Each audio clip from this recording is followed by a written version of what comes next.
वृषभ लगन में हम राहु और शुक्र कंजक्शन को डिस्कस कर रहे हैं और इस वीडियो में आपके 11th हाउस के लिए अब विचार करेंगे। 11th हाउस की बात आती है तो यहाँ मीन राशि में आपके राहु और शुक्र स्थित होंगे। शुक्र यहाँ आपके लग्नेश और आपके 6th लॉर्ड होकर यहाँ आ रहे हैं, साथ में वो यहाँ उच्च की स्थिति में होंगे। तो राहु जस्ट शुक्र की ही क्वालिटीज को काफी ज्यादा मल्टीप्लाई करने का काम करेंगे, लेकिन यहाँ डिस्पोजिटर बृहस्पति हैं, तो बृहस्पति की पोजीशन भी आपके चार्ट में बहुत अच्छी होनी ही चाहिए। इस प्रकार का राहु शुक्र का कंजक्शन आपको लाइफ को बहुत ही बेहतरीन तरीके से जीने की अपेक्षा देगा, साथ ही ये बहुत ही ज़्यादा फेम या बहुत ही ज़्यादा प्रसिद्धि की तरफ आपको लेकर जाता है।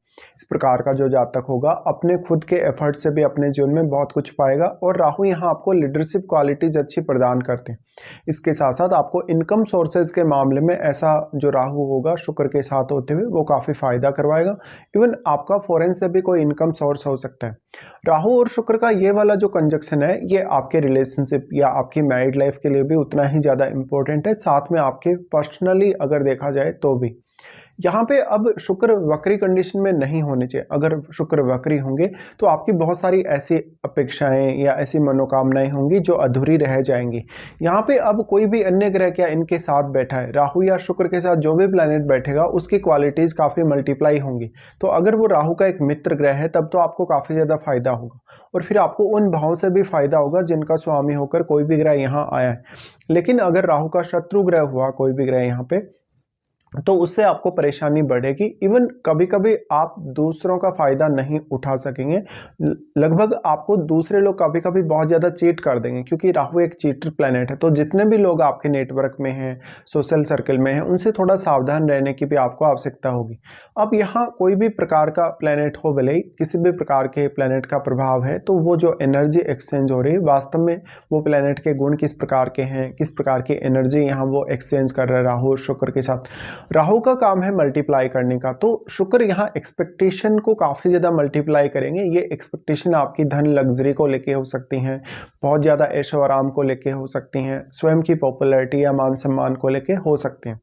राहु अगर देखा जाए तो वो क्योंकि यहाँ मेन राशि में स्थित होंगे, इसलिए अगर जुपिटर का भी यहाँ संबंध हो, इवन जुपिटर की अगर दृष्टि पड़ रही हो, तो ये कंजक्शन और भी ज़्यादा आपको फेवर करेगा। अब ये राहु शुक्र का कंजक्शन आपको कैरियर के मामले में सबसे ज़्यादा बेस्ट साबित होगा।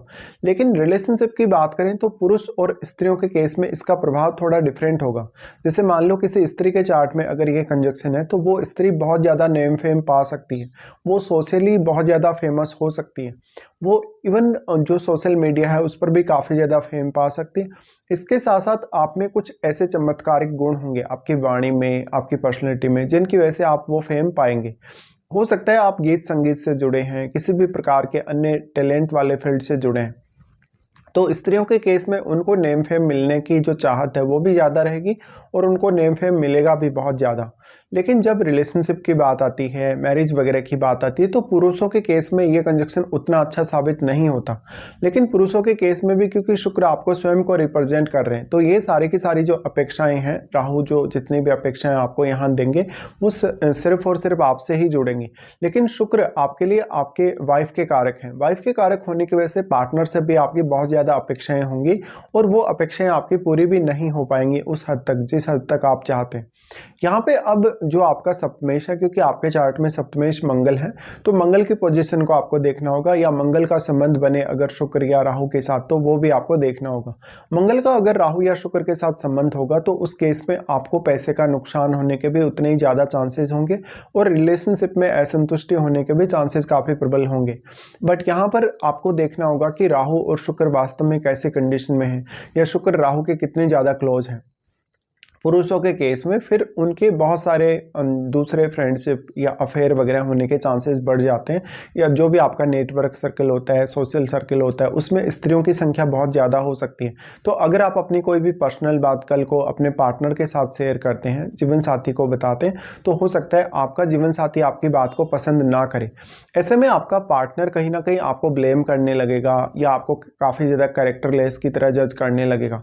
तो पुरुषों के केस में इस प्रकार का इशू आता आता है। अब अगर बात की जाए, यहाँ पे आपको महादशा को भी देखना होगा। वास्तव में आपको क्या राहु की महादशा है या शुक्र की महादशा है?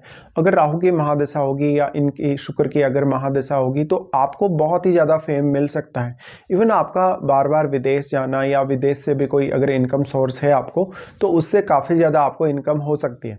लेकिन जितनी ज़्यादा आपको सफलता मिलेगी उतनी ही ज़्यादा आपकी अपेक्षाएं बढ़ती जाएंगी और ये अपेक्षाओं की वजह से ही ज़्यादातर आपको दिक्कतें होंगी। अब यहाँ पे मान लो अगर किसी फायरी प्लैनेट का प्रभाव है तो ये अपेक्षाएं और भी ज़्यादा आपकी तीव्र होती जाएंगी और आपकी अपने आप से भी अपेक्षाएं बहुत ज़्यादा होंगी।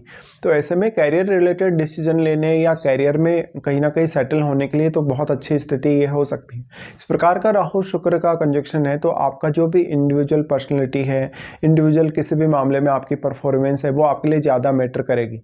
क्योंकि दूसरे लोग आपको किस तरीके से जज करेंगे, दूसरे लोग आपको कितना अप्रिसिएट करेंगे, ये बहुत ही इंपॉर्टेंट होगा आपके लिए। यहाँ से अगर हम राहु की दृष्टियों के हिसाब से विचार करेंगे तो राहु सबसे पहले आपके तीसरे भाव पे अपनी दृष्टि डालते हैं। तीसरा भाव अब चंद्रमा का घर है आपके चार्ट में, तो यहाँ आपको राहु बहुत अच्छी कम्युनिकेशन क्वालिटीज़ प्रदान करते हैं, आपको काफ़ी ज़्यादा एफर्ट करने के लिए प्रेरित करते हैं। आप अपना एफर्ट करके अपने 11th हाउस को और ज़्यादा मजबूत कर सकते हैं। अब यहाँ पे राहु का दृष्टि थर्ड हाउस पे होने से अपने भाई बहनों के साथ, रिलेटिव्स के साथ या पड़ोसियों के साथ जो भी आपका रिलेशन है उसको लेकर भी आप काफ़ी ज़्यादा ऑब्सेस्ड रहते हैं।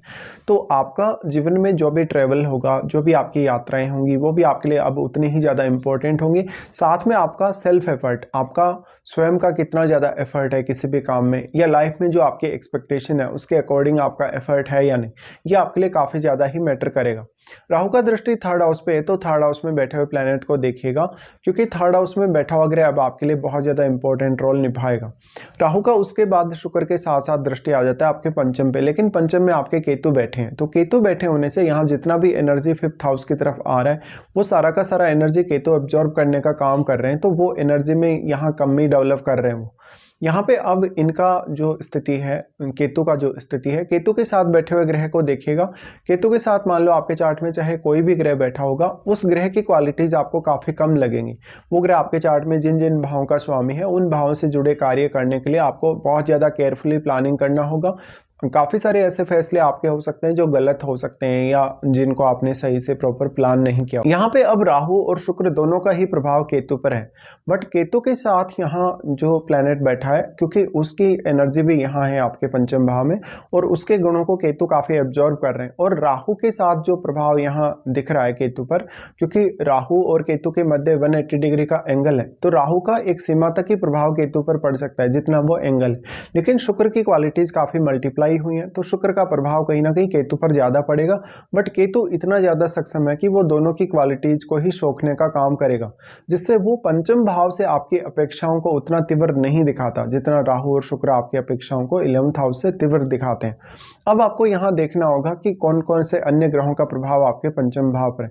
तो आप पंचम भाव को लेके हो सकता है बहुत सारे गलत फैसले करें, बहुत सारे कंफ्यूजन में आप रहें। ऐसे में संतान के साथ दिक्कतें हो सकती हैं, लव लाइफ में बहुत ज़्यादा प्रॉब्लम हो सकती हैं, आप किसी से बहुत ज़्यादा अटैच हो सकते हैं लेकिन सडनली आप उससे डिटेच हो जाएंगे। तो यहाँ पे आपका जो रिलेशनशिप है, आपकी जो किसी के साथ अगर पार्टनरशिप वगैरह भी है या आपका मैरिड लाइफ है, उसको लेके बेहद असंतुष्टि उत्पन्न होगी।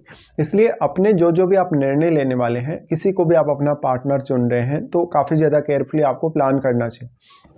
उसके बाद राहु का दृष्टि यहाँ से आपके 11th हाउस से आएगा सप्तम पे। सप्तम पे जो दृष्टि आएगा ये बहुत ही ज़्यादा इंपॉर्टेंट हो जाता है, क्योंकि यहाँ पे अब आपका ये जीवन साथी का घर है। तो जीवन साथी से आपकी अपेक्षाएं काफ़ी ज़्यादा तीव्र होंगी। ऐसा राहु और शुक्र का कंजक्शन है तो आपको शुक्र से रिलेटेड कोई भी प्रोफेशन चुनना या शुक्र से रिलेटेड कोई भी प्रकार का बिजनेस करना ज़्यादा सुटेबल रहेगा। तो आपको देखना होगा कि सप्तम भाव में अब कोई भी ग्रह स्थित है या नहीं। सप्तम भाव में जो भी ग्रह स्थित होगा उसका आपको मंगल के साथ भी संबंध देखना होगा, साथ में वो राहु या शुक्र के साथ किस प्रकार का संबंध रखता है।